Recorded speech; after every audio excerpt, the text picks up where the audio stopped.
Thank you, Chair and committee people, for the opportunity to speak before you today. I'm with United Food and Commercial Workers International Union, and I do public policy work throughout the country regarding cannabis and cannabis legalization, cannabis medical cannabis. And I've worked in over 14 states on public policy and currently working in several at the time. We have 9 legalization bills running throughout the country this year. It looks very likely that Delaware is poised to pass their bill in the next 3 or 4 weeks. Connecticut has a very good bill that will be going, and it's going to be in negotiations with the governor there. Now, the reason I'm here to testify on 3 bills. House Bill 5865, first of all. It's to increase the number of compassion centers from 3 to 6. We support that measure.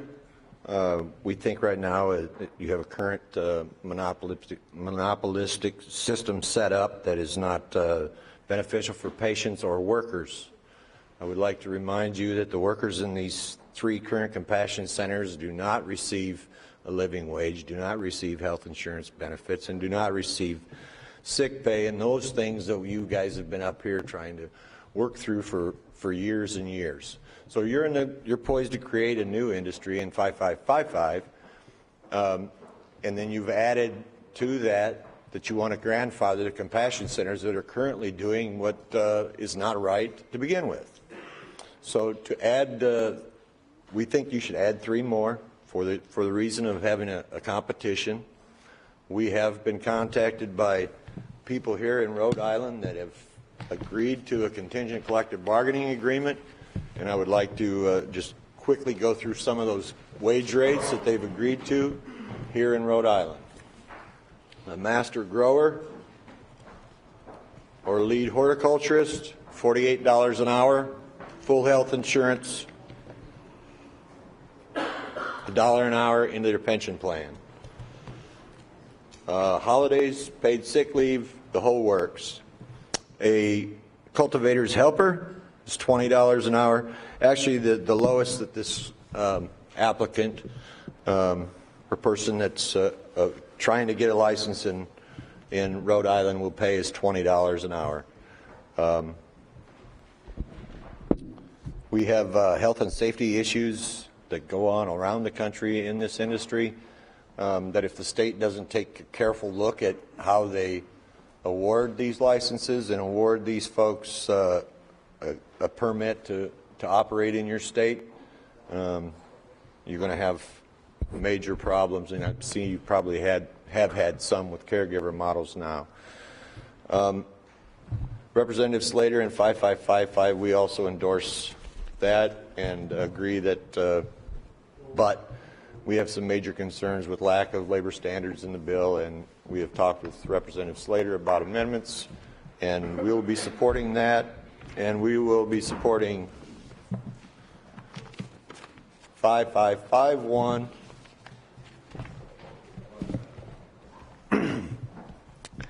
And we would like to see in that labor considered to be a part of this commission, and the workers' consideration and what they'll bring to the state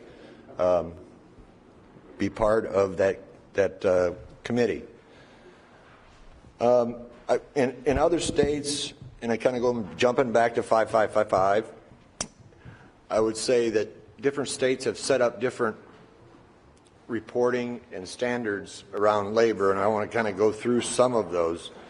In Washington, it's a requirement that anyone that's applying or asking for renewal of their license, they disclose the wages that they pay their workers, whether they have health insurance, whether they provide sick leave, whether they have a diversity program, and whether they have a pension plan.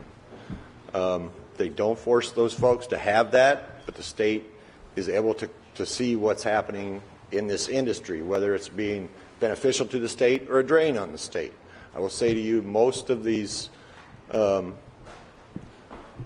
operators in Washington. As a matter of fact, 84% do not provide health insurance benefits under the legalized recreational system.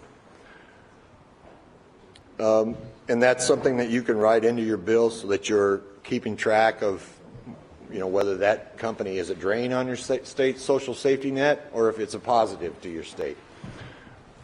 The legalization of 5555 will add 3,000 jobs to the state of Rhode Island, and you get to decide as a legislature what kind of jobs those are going to be.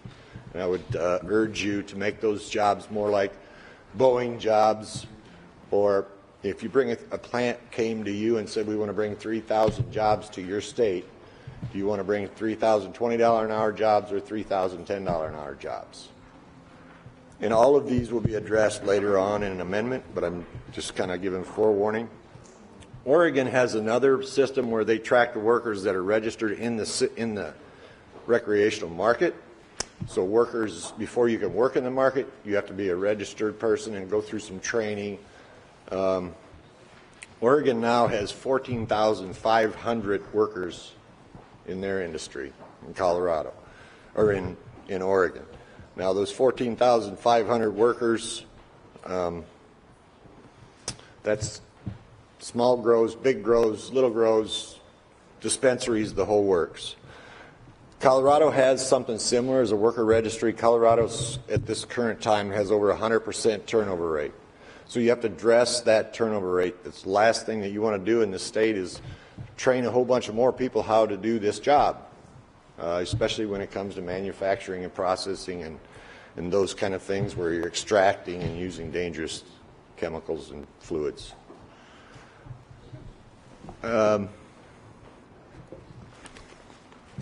We've been a neighbor in this state for over 100 years. We represent people from grocery stores to alcohol distributors to pharmaceutical companies. So we're well poised to represent workers in this industry, and the workers in this industry need to have a union and need to have a voice, need to have protections. And I thank you for your time. Any questions? Sorry, who are you representing?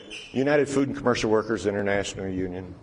And our campaign is called Cannabis Workers Rising. We have about 4,000 members across the country in cannabis. Thank you, sir. Thank you very much.